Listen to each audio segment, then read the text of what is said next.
to your first lesson on trombone. So now that you have your trombone, you need to know what to do with it. So first thing is you want to open up the case. Now I would demonstrate opening up the case, but the problem is there's so many different types of trombone cases. I really can't show you all the different types of cases. So the first thing is you want to make sure that the trombone case is on a bed, on a table, or on the floor.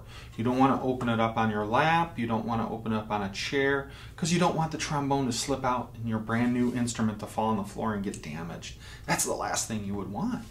So once you open up the case, you're going to see a couple things inside the case. You're going to see your bell, you're going to see your slide, you should see some valve oil, and you might also see a couple of brushes, and you will see your mouthpiece. Sometimes there's going to be little latches that go over the different parts. There might be a big velvet case that comes over top of your slide. So you want to make sure you undo all the Velcro, remove the latches so that you can take all your parts of your trombone out of the case. So once you have everything out of the case, now you need to know how to put it together. You want to hold the trombone bell, the part with the actual bell, in your left hand. So this little spinny piece is sticking towards the middle of your body. You don't want it sticking towards the outside. You want this part sticking on the inside. And you're going to hold it in your left hand.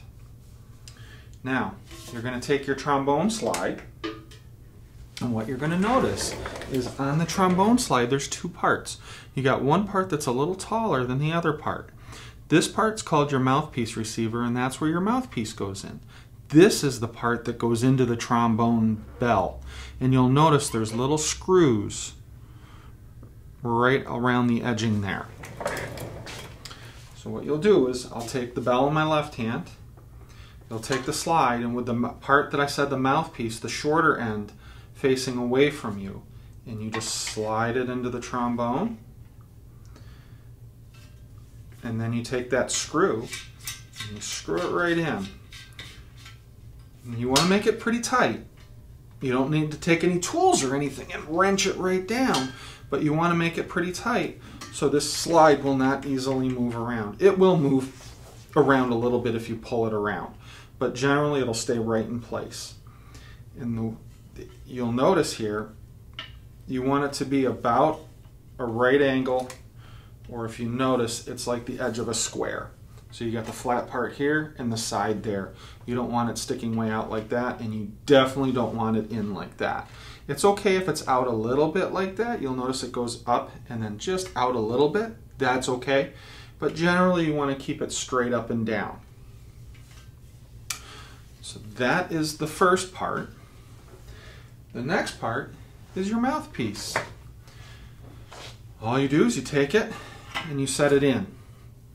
You don't want to pop it, you don't want to twist it in, you don't want to do anything but just set it in there. Maybe just give it just a little twist because you don't want it to get stuck.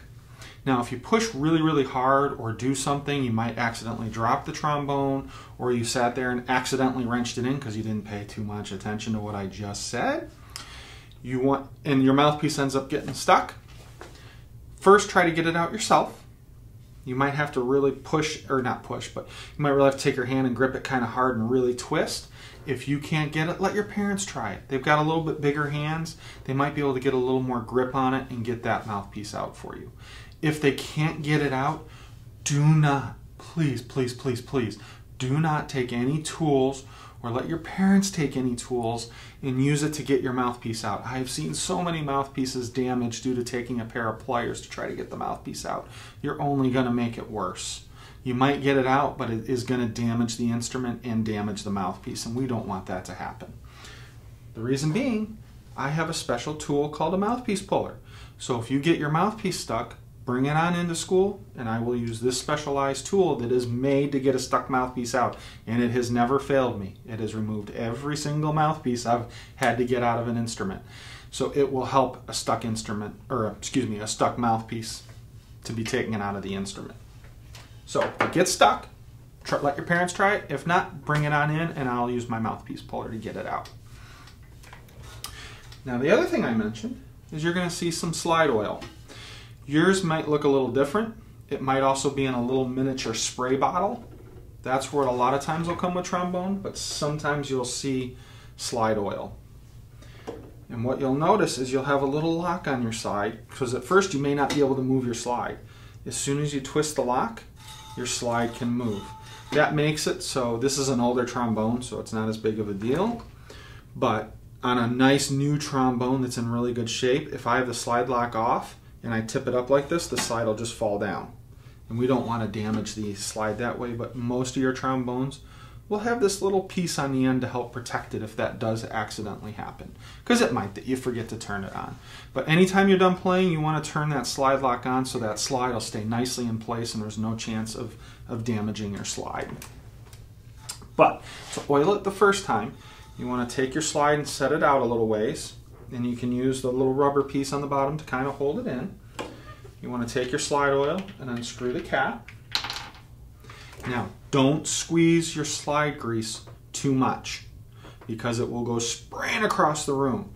And all you need to do is just dot a little bit around the slide, and I am barely squeezing, not even hard enough to get toothpaste out of a toothpaste roll. And once you get the slide nice and wet, just take your slide back and forth a few times, and you'll notice your slide will move really easy back and forth.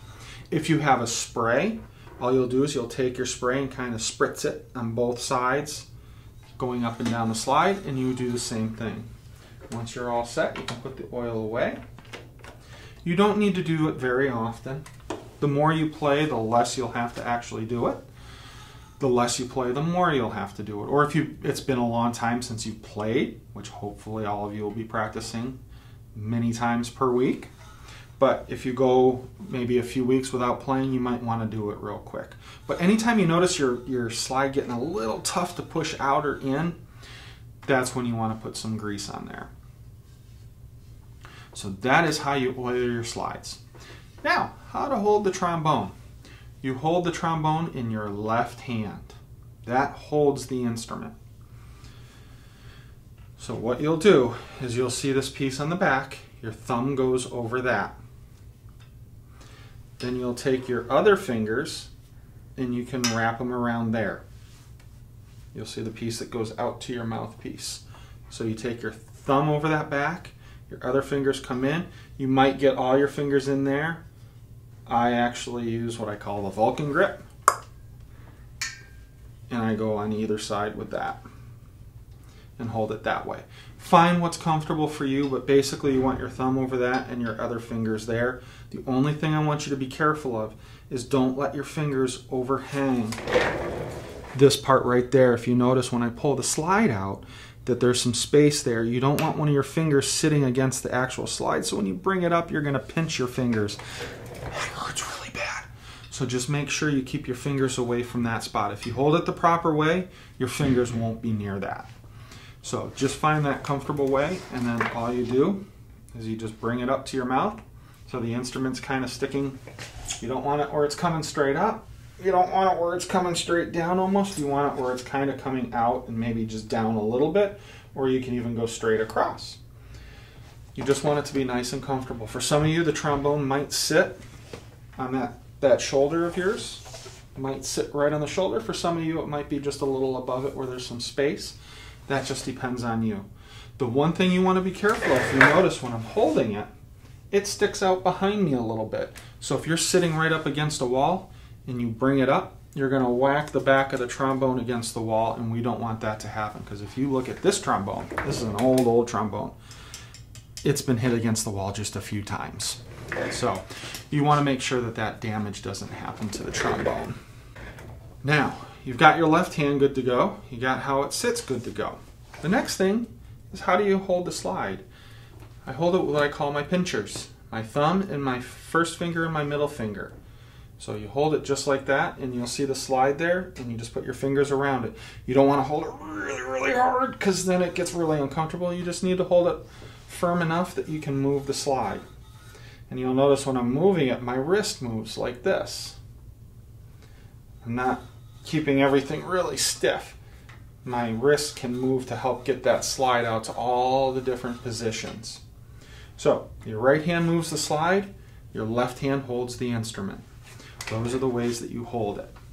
Now, that we got how to take it out of the case, how to oil the valves, and how to hold it properly. Now we can start getting into how to make your first sound on it. So you take your mouthpiece, you hold it with your thumb and first finger, and then your other fingers can just rest lightly. You put your lips like you're saying the letter M. M. And you'll see how they come together nicely. Then you bring the mouthpiece up, and you'll see I don't put the top of the mouthpiece kind of on the top part of my lip. My lips are kind of in the middle of the mouthpiece. They're not up here, they're not down there. So I'm not having the mouthpiece sitting right below my nose, and I'm not having the mouthpiece sit down towards my chin. It's kind of right in the middle. So I'm going to say the letter M. And then you buzz your lips. Put your lips together and blow, and try to keep your lips together as you buzz. Not everybody will get a buzz out. That's okay. For some of you, the instrument, when the mouthpiece goes in, will help you get the buzz. So if you can't buzz through the mouthpiece, don't worry about it. But the first thing I do want you to try is to get a buzz through the mouthpiece. So you put your lips together and like the letter M. Take a big breath. Now when you take a nice big breath in, don't raise your shoulders up like this. You don't want to get nice and tight. You want to keep your shoulders nice and relaxed. And when I breathe in, my stomach goes out, not goes up. Letter M.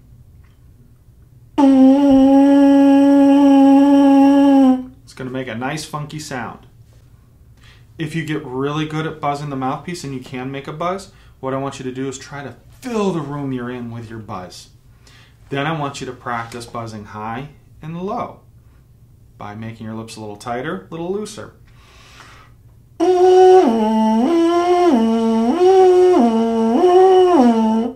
Kind of sounds like a siren a little bit. So those are the first things you want to practice. Once you get good at that, if you are able to buzz, if you can't buzz, I want you to put the mouthpiece in and try to buzz into the instrument. But now we're going to put the mouthpiece into the instrument. So we're going to left hand hold it, right hand on the slide, and we want the slide all the way in. So you're going to put it up, say the letter M, and you're just going to blow. Again, take a nice big breath. Don't raise your shoulders up so they're really tight. You want to stay nice and relaxed. So big breath in, letter M, and then blow.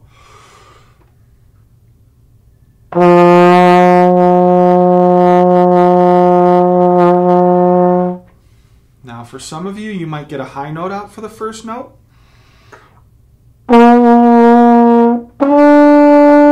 You might get more of a middle note out.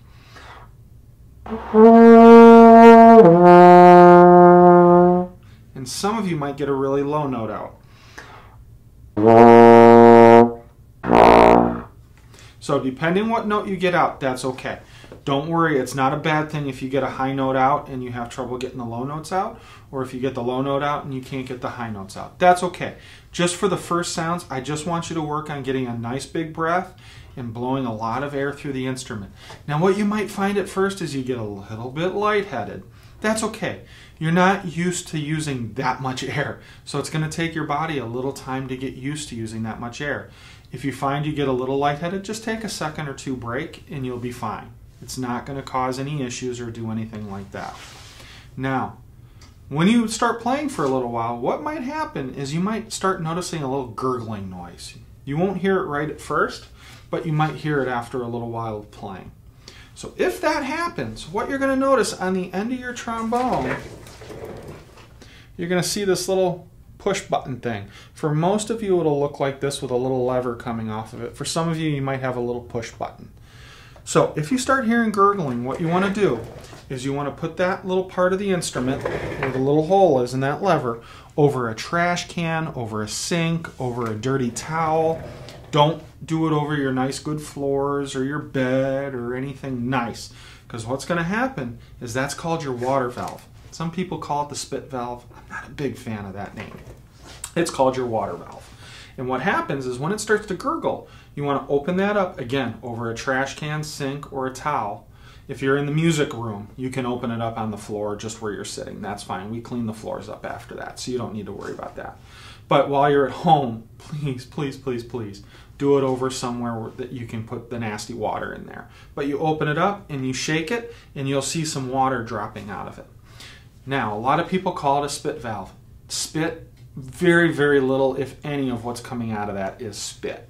What it is it's water that builds up inside the trombone slide. If you think of a cold glass of water on a hot day, the outside of it gets really wet. The same thing is happening inside your slide. The outside is really cold, the inside is going to get really warm as you blow air through it, and it's going to form moisture in there. And then over time, all that moisture will form at the bottom, will collect at the bottom as water. So over time of playing, you want to shake that water out, and then your instrument will sound a lot better. Once you're all finished practicing, you take your instrument apart exactly the opposite that you put it together. You twist out your mouthpiece and you put it back in the mouthpiece pouch in your case. All trombone cases have a little spot to put your mouthpiece that keeps it safe. You don't want to put it loosely in the case where it's knocking around and hitting the instrument and putting all sorts of dent and dings in your really nice new trombone. So you put that in the case, and you kind of hold it again, and you unscrew that screw that connects the two parts together. Once you get it apart, you just kind of twist and lift. You put your slide back in the case, you put your bell back in the case, close it up, make sure it's all locked, and you are good to go. So congratulations on your first lesson on the trombone.